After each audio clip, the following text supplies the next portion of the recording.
그래서 오늘도 이적을 보여주신다고 그래요.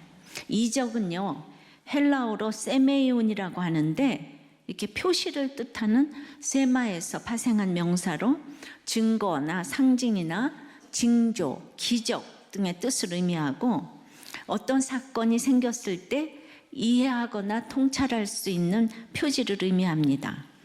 그러니까 진정한 이적이란 이 땅에서 하나님이 어떻게 나를 향한 계획을 가지고 계시는지를 미리 알려주시는 것이기에, 자, 교회인 나를 알고 그다음에 사단을 알고 이 재앙을 주시는, 이 고난을 주시는 하나님의 뜻을 알고 가는 것이 이적이라는 것이죠.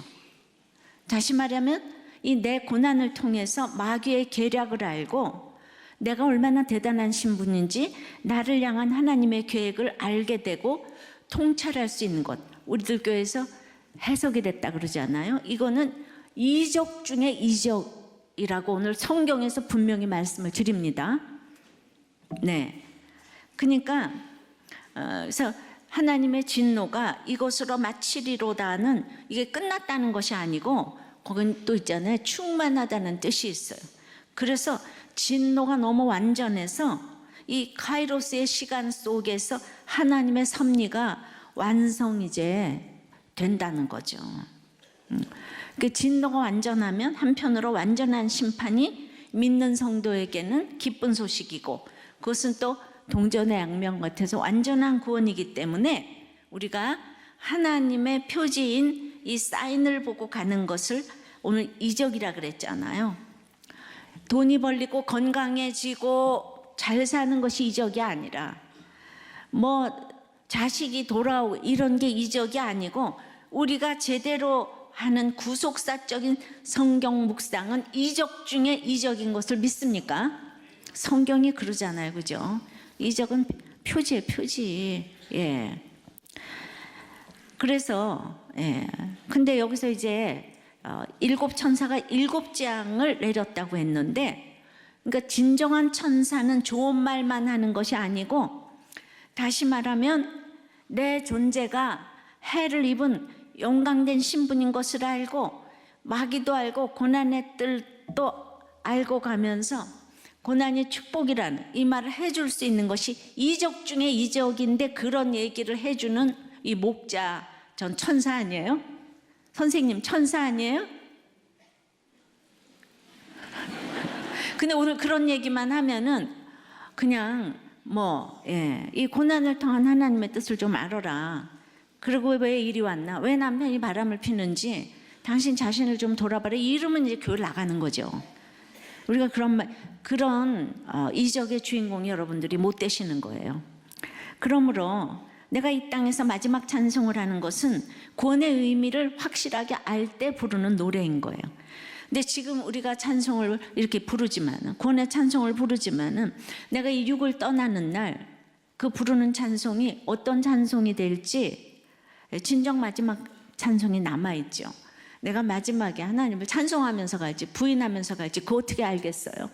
그건 전적인 속지 않으시는 하나님이기 때문에, 그래서 정말 그걸 위해서 찬송을 못하고 간다면 얼마나 두려운 일이에요. 제 남편 찬송하고 갔지만 어떤 장로님은 부인하고 떠났다 그러죠, 예수님을.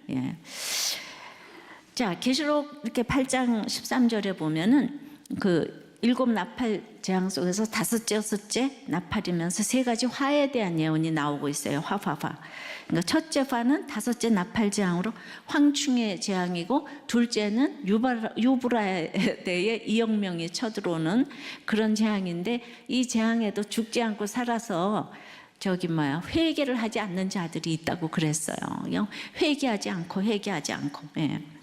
그러니까 인과 이 나팔, 이 기가 막힌 재앙에도 살아남아서 회개하지 않는 이 사람들의 가장 큰 죄악은 끝까지 짐승과 바벨론을 숭배하고 하나님께 예배드리기를 거절하는 거예요. 그러니까 가장 큰 선은 하나님께 또 예배하기를 결정한 거예요. 이건 정말 굉장한 일입니다. 이 대접재앙은 마지막 재앙이기 때문에 16장부터 나오는데, 이 일곱 대접 끝나면 진짜 마지막이고 중요해서 오늘 거기 서론을 이렇게 대접재앙이 이렇게 서론이 막 있어요. 예. 오늘 본문이 서론인 거예요. 그런데 이제 표지판이기도 하지만은 그 이적에는 기적이란 뜻도 있다 그랬잖아요.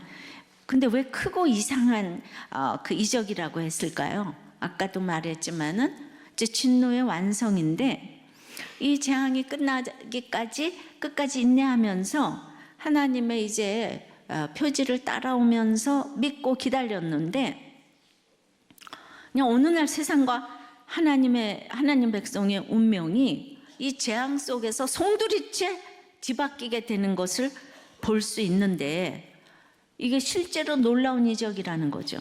네. 그래서 저는 이 설명하려고 우리 남편이 이렇게 간 거예요. 예, 그러니까 남편의 이 영접이 마지막 재앙에서 그 믿고 기다리던 구원이 내 눈앞에서 펼쳐졌잖아요. 네. 그러니까 남편의 운명이 송두리째 바뀐 크고 이상한 이적이 되어서 그 남편이 마지막 찬송을 하게 될지 어찌 알았겠어요. 그러니까 30년을 생각해도 그것이 이제 크고 이상한 이적인 거예요. 그래서 그것은 그 하나님을 증거할 이적이 되어서 또 다른 사람에게 표지와 사인이 되고 있는 것이죠. 예. 적용해 보세요. 여러분은 이적이 하나님의 사인, 하나님의 표지를 따라가는 것이라고 생각합니까? 세상에서 잘 되는 것이라고 생각합니까? 그럼 표지를 따라가려면 큐티를 제대로 해야 되잖아요. 큐티를 하세요? 또 제대로 하는 것이 이적 중에 이적이라고 생각하십니까? 제대로 하는 큐티는 뭡니까? 교회인 나와 이 마귀와 재앙을 균형 있게 볼 수 있는 큐티를 해야 되는 거예요. 예. 이게 정말 장성한 자의 분량의 큐티인 거죠.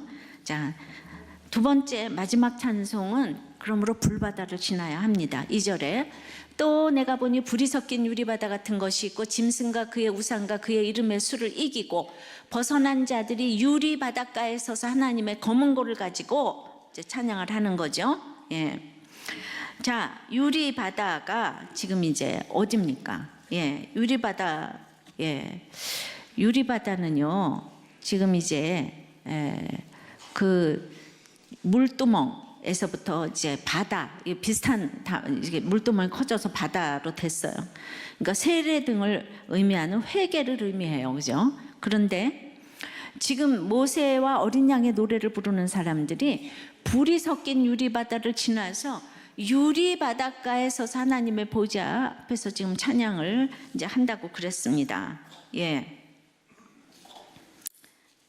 예. 그런데 모세하면 홍해바다가 생각나죠. 출애굽기 14장에 이스라엘 백성 앞에는 홍해, 뒤에는 애국 군대가 따라오는데, 예. 근데 홍해바다가 갈라졌잖아요. 이스라엘 백성이 너무 힘들어서 기도하니까 갈라졌나요? 예. 그리고 이제 고통이 너무 심해서 하나님 불쌍해가지고 거기 홍해바다를 갈라지게 하셨나요? 예. 성경을 쭉 보면은 하나님이 아브라함과 이삭과 야곱에게 세운 그의 언약을 기억하셨기 때문이라고 하죠, 그죠? 예. 그러니까 이 언약, 약속, 말씀 이거 너무너무 중요합니다. 이들은 짐승과 그 우상을 이기고 불이 섞인 유리바다를 건넜어요. 예. 그러니까 불이 섞인 유리바다에서 이제 그냥 유리바다로 지금 건너갔는데 그것은 모든 것이 투명해지는 것이 마지막 찬송의 특징이에요. 그러니까 불이 섞여 있는 유리바다는 유리바다라도 잘 안 보이잖아요. 불이 섞여 있어서. 근데 이제 그것이 유리바다로 옮겨졌다는 것은 이제 투명해졌다는 거잖아요. 그러니까 우리가 다 죄인이에요. 그래서 인생은 죄를 감추고 사는 게 특징이잖아요.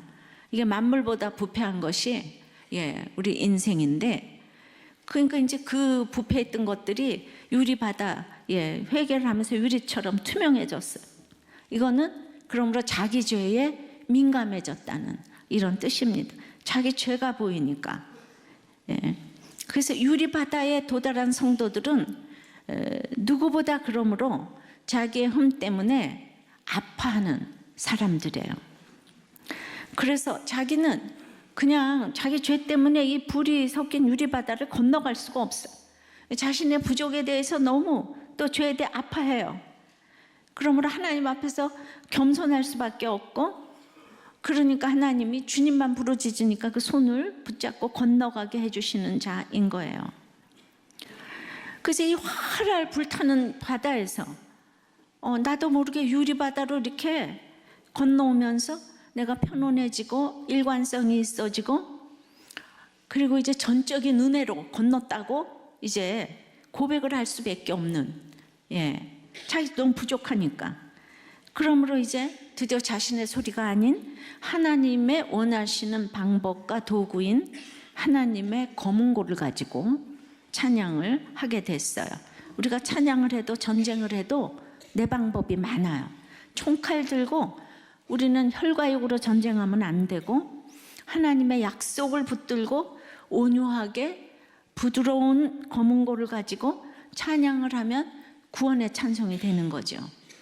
그러니까 말씀을 붙들고, 그 언약을 기억하셨다 그랬잖아요. 말씀을 붙들고 약속을 믿으면서 여러분들은 여기까지 오셨어요. 참 그런 것 같아요.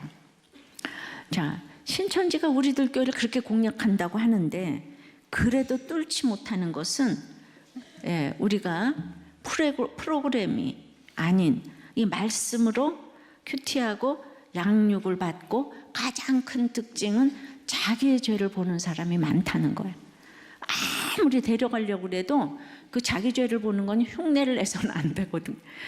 그러니까 이제 또 신천지들이 다 또 흉내를 내겠네요. 죄를 보는 흉내를.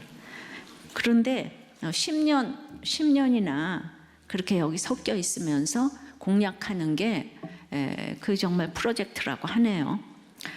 그냥 여기서 죄 보고 그냥 계시면 안 될까요? 그렇게 말 그렇게 신천지로 가려고 그러세요. 그 결국은 하나님을 경배하는 게 아니고 마지막에 이제 그 교주를 경배하는 것인데, 그래서 이제 그러나 유리바다를 건너지 못한 사람들은 그 심판의 바다가 되잖아요. 불바다가. 그러니까 불바다에서 그냥 다들 열불이 끓어오르는 지옥을 지금 경험하고 있는 거예요. 그러니까 이 땅의 전쟁이 다 혈과 육의 전쟁이 돼서 그냥 너는 틀렸고 나는 맞고 이제 이러잖아요. 정말 이런 분들을 위해서 수요 예배를 드리기를 권해요. 왜냐하면 불바다 잘 건너라고. 말씀을 수요 예배에서는 많이 보잖아요. 말씀, 약속 이걸 많이 알아야 되니까. 자, 정신병 환자와 그리스도인들이 참 비슷한 게 많아요. 뭐가 비슷한가 하면 자기의 죄 때문에 굉장히 예민합니다. 민감해요.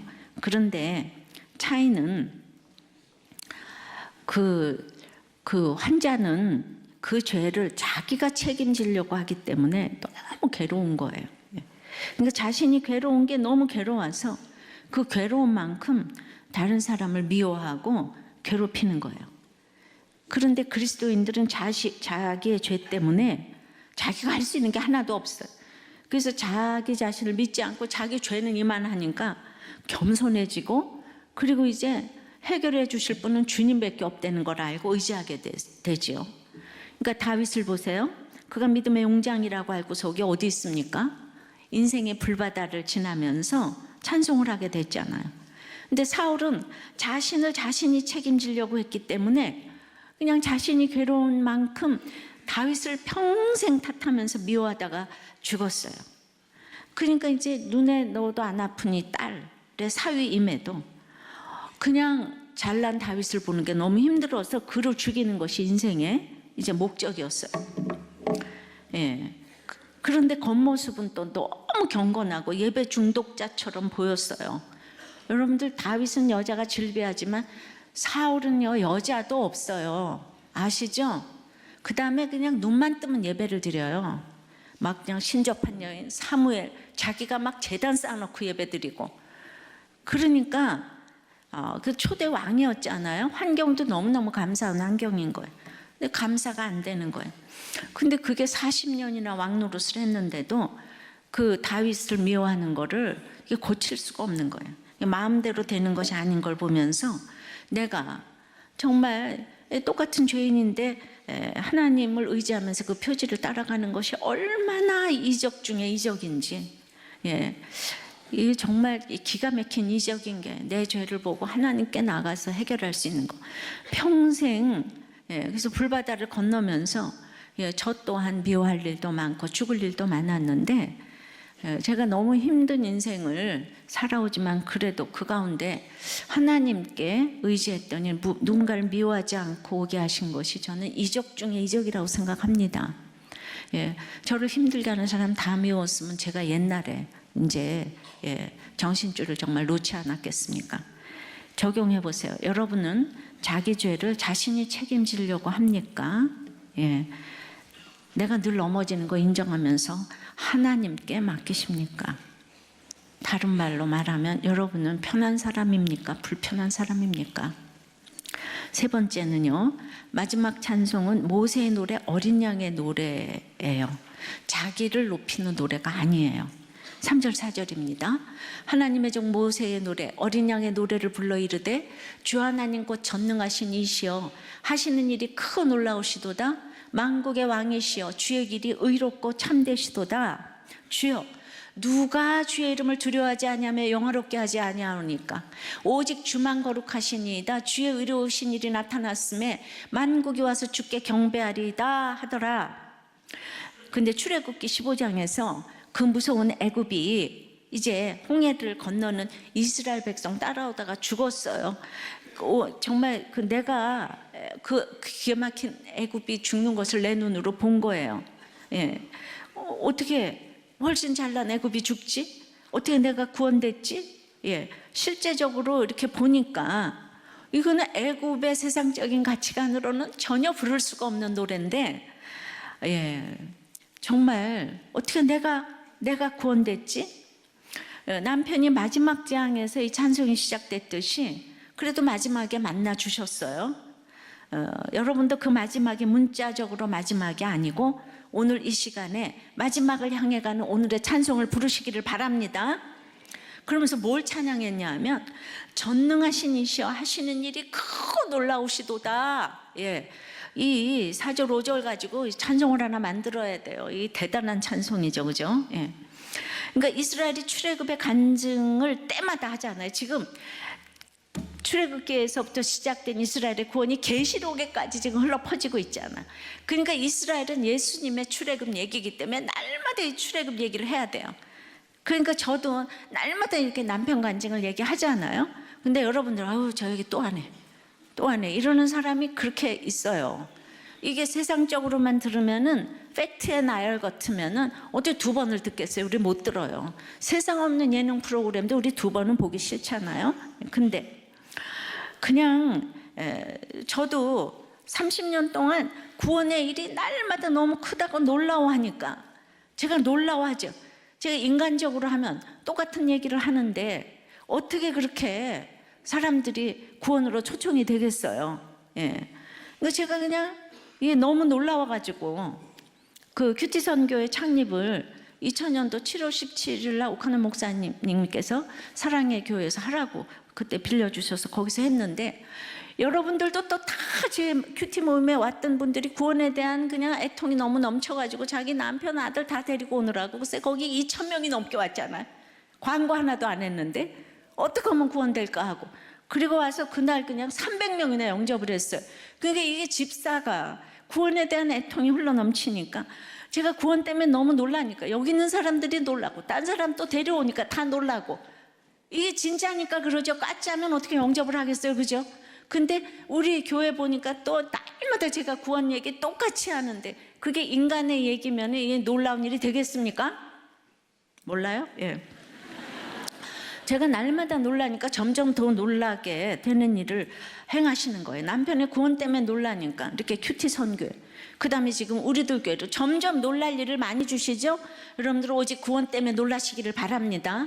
그 마음속에 구원의 확신이 있어야지 그걸 전하고, 이게 흘러 내려가기 때문에 이 프로그램이 없어도 지금 우리들 교회가 구원의 공동체가 돼가는 것입니다. 그리고 이제 또 주의 길이 의롭고 참되시도다고 찬양을 했어요. 주님은 내가 구원받을 만해서 구원하신 게 아니에요. 저는 공평치 못하다고 생각한 수많은 일들에 말씀을 보면서 주님이 맞습니다, 옳으십니다, 참되십니다 했어요. 남편을 하루아침에 데려간 날, 그날 주님이 이 일은 공평하다 그랬잖아요. 기억나시죠? 그러니까 정말 주님의 길은 의롭고 참되시다. 또 이렇게 과부가 되어도 주님의 의로우신 일이 나타나신 것이기 때문에 만국이 와서 주께 경배하리이다 그러고 찬양을 했어요. 그래서 제가 이렇게 날마다 의롭고 참되시다고 하니까 수많은 사람이 설교와 문서와 큐티 사역 등으로 주께 경배하게 되는 놀라운 역사의 연속인 걸 믿습니다. 이렇게 내가 찬양하면 여러분들도 똑같이 이렇게 찬양하시기를 바라요. 예, 목사님은 정말 똑같은 거를 끝도 없이 잘도 갖다 붙이시네. 어떤 성경을 봐도 어쩌면 그렇게 잘도 갖다 붙이시나가 아니라 이거 갖다 붙이려고 내가 일주일 동안 골사발이 흔들리는 거예요. 그냥 쉽게 나오는 건 아닙니다. 그러니까 여러분들도 이렇게 말씀을 묵상하면서 자기 인생을 이렇게 해석해서 내놓게 되실 줄을 믿습니다. 용의 세력은 10뿔, 7머리, 10멸류관의 권세를 가진 자들이에요. 이름만 들어도 이름값이 느껴지는 자들입니다. 근데 막상 뚜껑을 열어보니까 그들이 패했어요. 애굽이 패했잖아요, 그죠? 그리고 음지에 서 있고 아예 죽어버렸어요. 근데 이름값이 전혀 없던 자들이 구원 쪽에 서 있는 거예요. 예. 자격과 공로로는 전혀 갈 수 없는 나라에 입성을 한 거예요. 그러니까 출신 성분으로는 명함을 내밀 수 없는 사람들이 하나님 보좌 앞에 불렸어요. 역대상 계보를 보니까 올라간 사람들 중에서 살인자, 남의 것 빼앗은 자, 남편의 아들과 동침한 첩 이런 사람들이 계보에 다 올랐더라고요.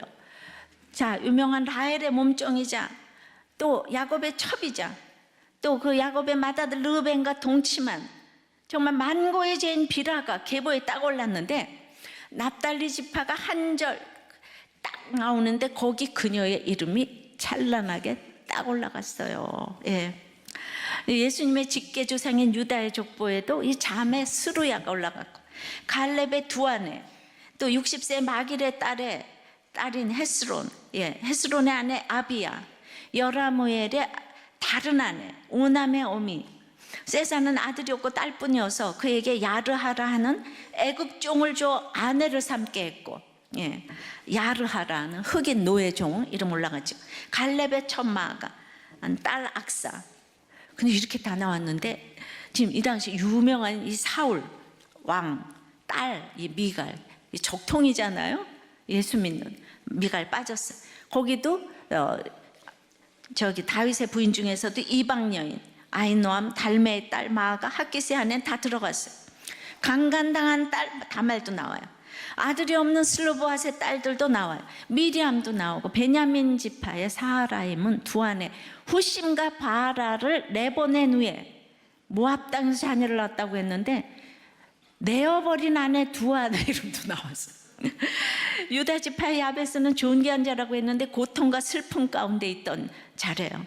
또 에브라임 지파의 자손 에셀과 엘르앗이 가드의 짐승을 빼앗아서 가드 토인에게 죽음을 당했는데 그 후에 잉태하여 낳은 아이 이름을 부리아라고 재앙으로 이름을 했는데 재앙으로 이름을 졌어도 예수님의 계보에 올라간 줄 믿습니다.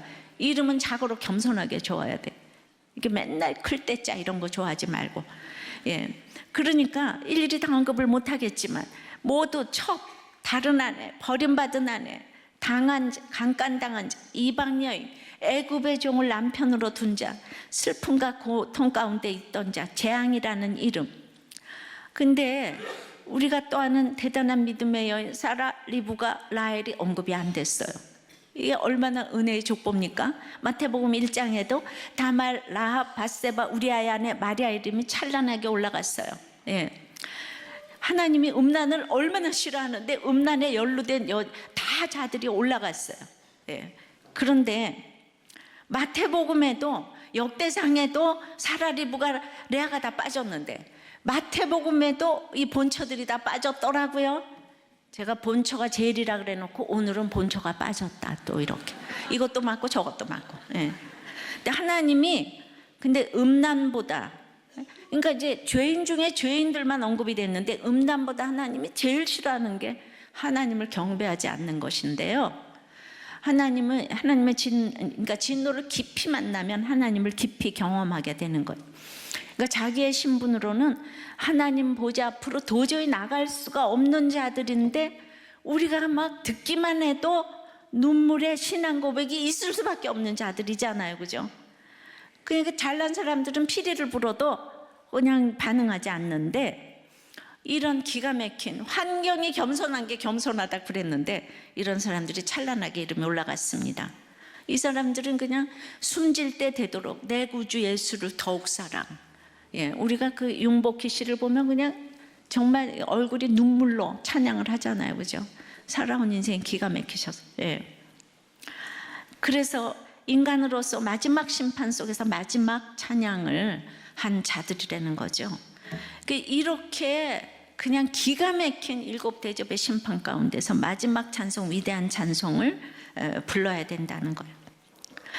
구원은 전적으로 하나님의 능력으로만 이루어지는데 하나님이 나를 품에 안고 홍해바다를 친히 건너가시는 거예요. 난 이제 세상으로 다시 돌아갈 수 없어요. 나를 버리려면 또 하나님이 안고 다시 건너가서 버리셔야 되는 거예요. 짐승의 이름의 수를 이긴 것은 주께서 안아서 이긴 것이지 내 힘으로 이긴 것이 아니라는 거예요. 믿음이란 주님께 헌신하는 것이기도 하지만 나를 보호하시는 것을 믿는 것 또한 믿음입니다. 우리들 교회도 정말 아프고 힘든 성도들이 너무 많아요. 그러니까 정말 날마다 문제가 생기는 거예요. 제가 정말 눈물을 안 흘릴 수가 없어요. 그래서 어린 양이신 주님이 목자와 주일학교 선생님들을 먼저 안아주시고 업어주시면서 가시는 거예요. 또 이 목자와 선생님들도 오늘이 마지막처럼 어린 양의 마음으로 이 이끄는 본을 보여주고 가시기 때문에 간증이 나오고 모든 성도들도 아이들도 마지막 찬송을 부르게 된다고 생각을 합니다. 그래서 모든 선생님들, 목자님들 정말 마지막 찬송 부르시느라 너무 수고하셨어요. 우리 박수로 좀 격려를 하십시다. 적용해 보세요. 여러분은 이렇게 7 대접 같은 심판에서 위대한 찬송, 마지막 찬송을 부르면서 예수님의 계보에 올라갈 수 있다고 믿습니까? 나눠보세요. 또 이제 4번째는 마지막 찬송은 증거 장막의 성전이 열리는 거예요. 즉 약속의 말씀의 성전이 열리는 것이죠.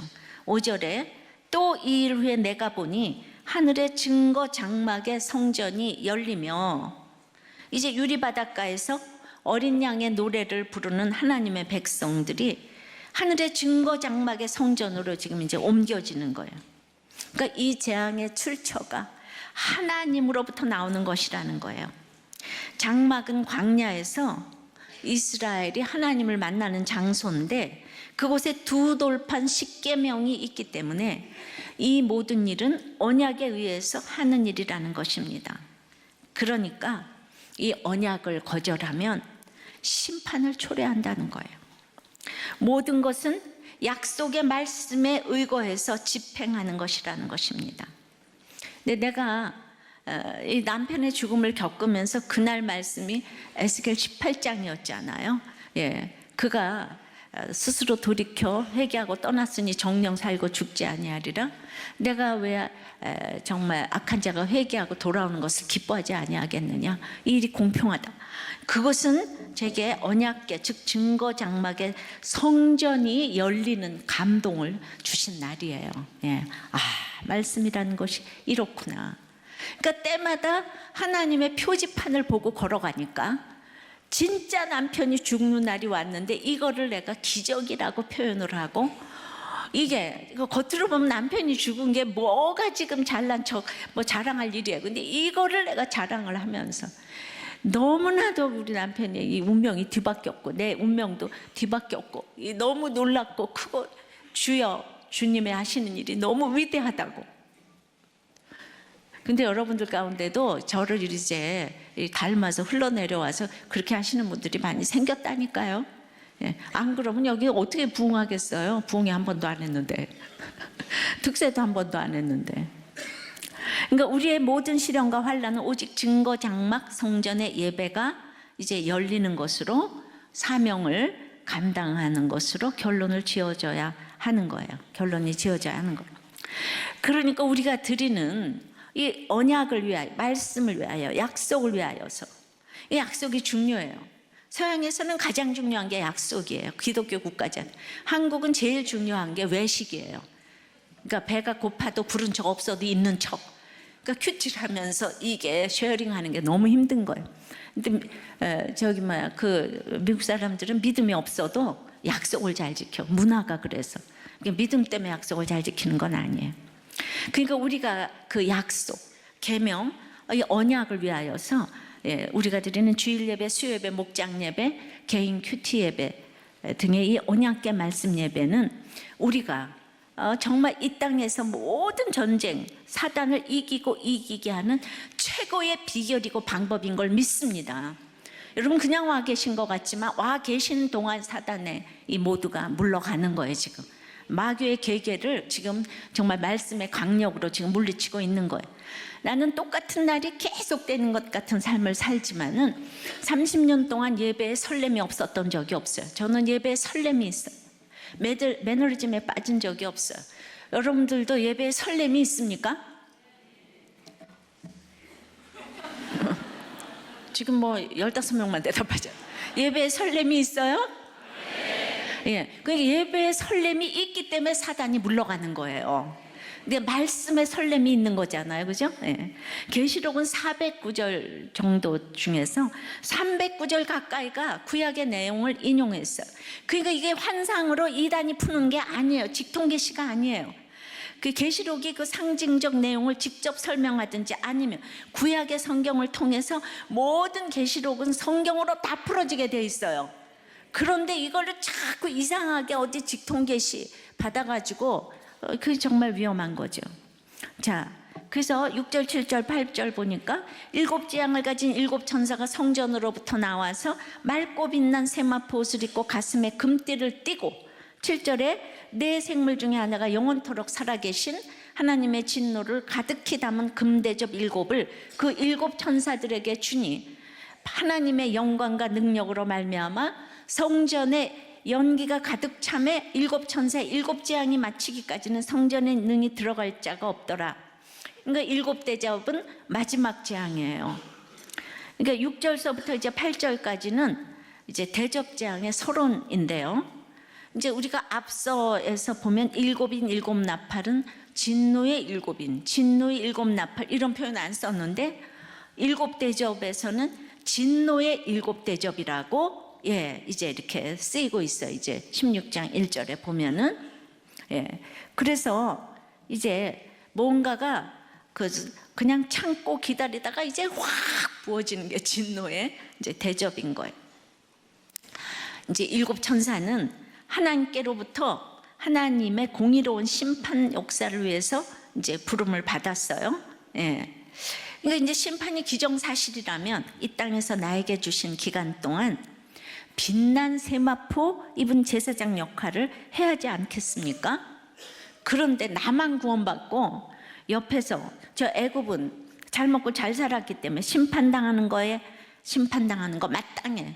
나를 괴롭혔으니까 너는 정말 고쌤통이다. 이러면서 이제 나는 끝났어. 나는 저 사람 이제 심판받아서 끝이야. 그러면 되겠습니까? 나는 구원이고 너는 심판이야. 그래야 되겠습니까? 나는 예배만 혼자 거룩하게 드리고 다른 사람들이 심판받는 것은 아무렇지도 않습니까? 그러니까 그렇지 않다는 거죠. 그들은 이미 형벌 가운데 있다는 거 알아야 돼요. 하나님 없이 사는 자체가 벌이잖아요. 그러니까 이 진노가 사랑이라는 것을 알려주는 제사장 역할을 이제 해야 되는 거죠. 그러니까 남편이 안 믿는 것 같았지만은 제가 마지막에 제사장 역할을 했기 때문에 주님을 영접하고 마지막 찬송을 부르고 갔잖아요. 그 시간 놓쳤으면 정말 영원한 심판이 될 수 있었던 그 시간이잖아요. 그런데 다들 우리 어머니 아버지 돌아가실 때까지는 가만 내버려 두고 내가 돌아가시면 그때부터 예수 열심히 믿겠다. 우리 엄마 아버지는 안 돼. 그럼 모든 식구들도 똑같은 얘기, 대상을 그렇게 얘기를 하시면은 우리 엄마 아버지는 지옥에 가도록 고이 모시겠어요. 이 소리하고 똑같대. 그 지옥을 지금 경험을 안 해보셔서 그런 얘기를 하는 거예요. 그러니까 이제 구원의 확신을 가지고 제가 그냥 너무 애통절통하니까 집사 시절에도 그렇게 매 그냥 대회 때마다 제가 그냥 광고 한 번을 안 하는데 집사님들이 너무너무 전도해서 데려와가지고 다 영접하고 가니까 매 회 때마다 그렇게 300명씩 이렇게 영접을 했어요. 이게 구원의 확신이 이만큼 간절하면 정말 여러분들이 못할 일이 없는데 그 구원의 확신이 없기 때문에 날마다 미워하고 욕하고 그냥 매너리즘에 빠지고 이렇게 이제 되는 거죠. 그래서 고아와 과부가 왜 불쌍합니까? 울타리가 없기 때문이잖아요. 그래서 저는 이후에도 공평치 못하게 저는 불쌍한 과부가 됐잖아요. 그러나 저는 영적으로 주님의 신부이기 때문에 남편이 간 후에 수많은 영적 과부들을 주께 인도하는 제사장이 제가 된 줄 믿습니다. 그러니까 믿는 나는 이미 천국을 누리고 있기 때문에 믿지 않는 식구들이 이 누리지 못하는 천국 때문에 내가 천국의 모델이 돼야 한다는 걸 알아야 합니다. 그래서 내가 보여주는 천국 모델이 돼야 돼요. 적용을 좀 해보세요. 여러분은 사건마다 말씀의 성전이 열려서 제사장의 역할을 하면서 사명 감당하는 것이 마지막 찬송이란 것에 대해서 아멘이 되십니까? 예, 못 알아들어도 할 수 없어요. 근데 제가 또 말하는 것에 꼭 또 반응하시는 분들이 계셔서 그분들이 이렇게 흘러서 전염되게 하시는 것이 굉장히 우리는 그냥 이렇게 빨아들이는 게 있기 때문에 그러니까 옆에 사람들 보고 목장에서 은혜를 받으시기를 바랍니다. 공동체 고백은 이 7대접의 심판 가운데서 마지막 찬송을 하고 있는 10기 부모학교의 한 엄마의 간증이에요. 예쁜 언니와 늘 비교를 당하며 열등감을 갖게 되었고 이를 상쇄하고자 욕심과 열심이 충천한 아이로 자란 이제 자매예요. 굉장히 정말 수치스러운 얘기를 이렇게 많이 오픈해 주셨는데 나의 열심과는 비교도 안 되는 열심과 성실로 사랑을 쏟는 이 전 남편과 25, 70나이에 결혼을 했고 결혼 후에 비난과 잔소리, 고함이 난무하고 밖에서는 폭력적인 언행을 일삼는 전 남편의 실체가 드러나며 지옥 같은 삶을 살았습니다. 이분도 교회를 다녔다는 거죠. 전 남편은 사업으로 돈을 벌면서 더욱 괴물이 되어갔고 남편과의 불화와 열등감의 보상은 자녀들에게로 향했습니다. 명품으로 도배하며 남편이 나를 인형 삼았듯 자녀를 나의 인형으로 삼아 자기 애의 결정체인 다 너희를 위한 것이라며 자녀들을 죽이며 살았습니다. 전 남편은 사기, 횡령, 주가 조작 등으로 검찰 조사, 검찰 가택수사 출국 금지를 당했고 이런 이유로 위장 이혼을 했습니다. 여러분 이런 이유라도 위장 이혼하면 안 됩니다. 그러면서 너무 힘드니까 그 서류상 이혼이 실제가 된 거예요. 다 실제가 됩니다. 위장 이혼하다가는. 그래서 이제 또 이혼을 하면서 너무 힘들었으니까 합리화시키면서 또 불륜도 잠시 행했습니다. 이제 그 이후 3년을 딸들과 살면서 행복하게 잘 살았더라의 이막을 꿈꾸면서 현 남편을 만나 아까는 전 남편, 현 남편을 만나 다시 사랑을 우려하고 행복을 꿈꾸며 재혼하였습니다. 재혼의 삶은 이전의 고난과는 비교할 수 없는 아비규환의 매일이었습니다. 근데 엄마의 재혼으로 상실감과 배신감을 느낀 이 산춘기 큰 딸은 반항으로 까칠해졌고 그렇게 예병하며 편애한 이제 둘째 딸은 갑작스럽게 생긴 의붓동생으로 인해 힘들어하면서 엄마 싫다고 소리쳤습니다. 남편의 아이는 돌이 지나 엄마의 암투병과 사망으로 2돌 전에 양육자가 계속 바뀌며 애착의 대상이 없었고 불쌍한 아이로 훈육 없는 왜곡된 양육만으로 키워진 이 아이로 이상 행동들을 보였습니다. 부모의 재혼으로 함께 살게 된 아이들은 문제 행동으로 각자의 아픔을 빛나게 표출했습니다. 남편의 아이는 제게 특별한 사랑을 받던 작은 딸이 자기 물건을 훔쳤다, 때렸다고 했고, 그 말만 믿고 내가 그렇게 이뻐하던 작은 아이를 혼내고 때렸는데 넉 달이 지나 남편의 아이가 거짓말을 하고 있음을 알게 되었습니다. 집에서는 실제로 막 그 늑대의 으르렁 소리를 내고 거칠게 굴던 아이가 사람들만 있으면 불쌍한 아이가 되는 양극적이고 분열적인 행동으로 나를 나쁜 계모를 만들어버리는 아이가 점점 더 싫어졌습니다. 큰아이의 반항은 본인의 이제 마이 베이비 큰아이의 반항은 현 남편과의 몸싸움으로 이어졌고, 이제 자기는 친아빠랑 살겠다는 아이에게 그래 어디 한번 네 아빠랑 살아봐라 했는데 한순간 날벼락 같은 이별이 닥쳤고, 전 대외적으로 남자에게 미쳐 자식들을 내쫓은 미친년이 되어버렸습니다. 전 남편은 처절한 복수와 응징을 하리라고 선전포고를 한 뒤 막 밤에 차를 부수고 갔고, 교회와 지인들에게 저를 죽이기 위한 말살 정책을 성실하게 이뤄갔기에 그로 인해 저는 교회에서 쫓겨나게 되었습니다.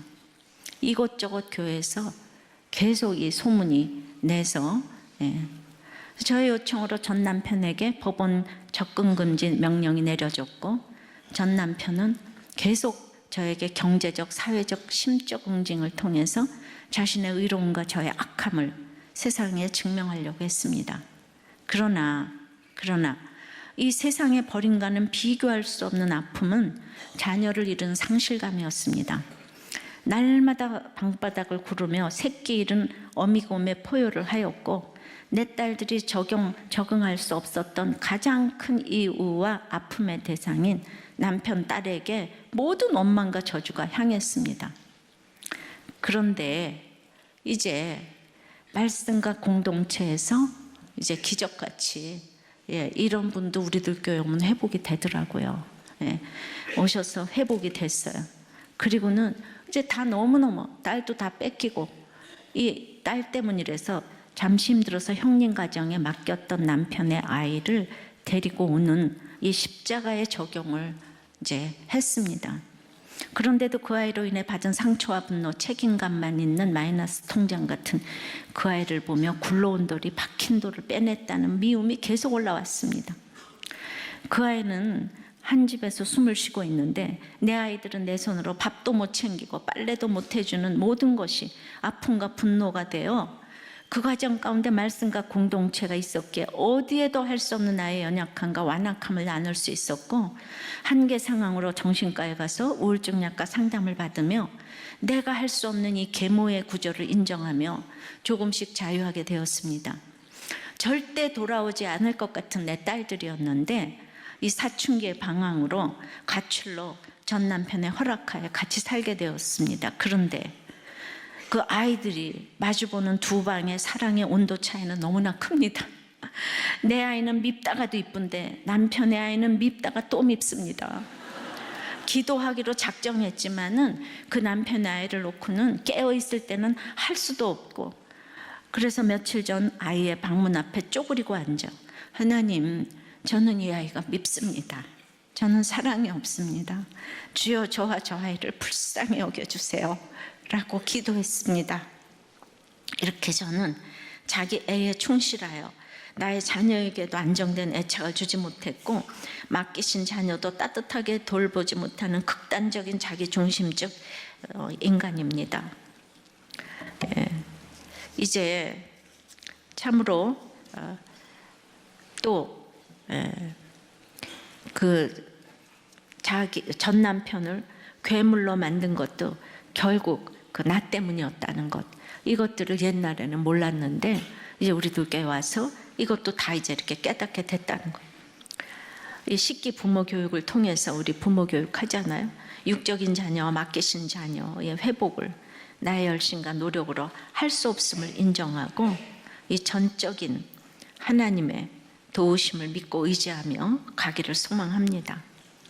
예, 우리가 이런 것이 7대접의 심판이 아닐까 싶어요. 그냥 되는 일이 없는 것 같은데, 그래서 이제 이렇게 다들 재워나가서 하는 말이, 그래도 친아빠 엄마가 낳았다는 고백을 하는 걸 듣게 되는 거예요. 애들 문제가 생기면 그 다음에는 이제 답이 없는 거예요. 이 세상에 남의 자식 키우기가 제일 어렵다는 얘기인 거죠. 그러니까 눈물이 앞을 가리고 이제하면서 찬송을 하게 되는 줄 믿습니다. 말씀 맺겠어요. 이적 중에 이적은 내가 예배드리고 말씀 보는 것, 이 이적인 줄 알고 이제부터 예배에 아버지 하나님 저희들의 목숨을 걸며 이 사단의 세상을 이기고 모든 자녀들을 주께로 인도할 수 있는 믿음의 조상이 되며 자손이 될 수 있도록, 정말 마지막 찬송을 부르는 우리들이 될 수 있도록 주님 역사하여 주시옵소서. 모든 힘든 분들, 정말 정신으로 힘든 모든 분들이 아버지 하나님께 모든 것을 믿고 나갈 수 있도록 주님 안수하여 주시옵소서. 불같은 안수로 모든 병에서 노임을 받고 하나님으로 해결할 수 있도록, 하나님께 의지하고 나갈 수 있도록 주님 고쳐주시옵소서. 살려주시옵소서. 도와주시옵소서. 불쌍히 여겨 주시옵소서. 치유케 하여 주시옵소서. 예수 그리스도 이름으로 기도드리옵나이다. 아멘.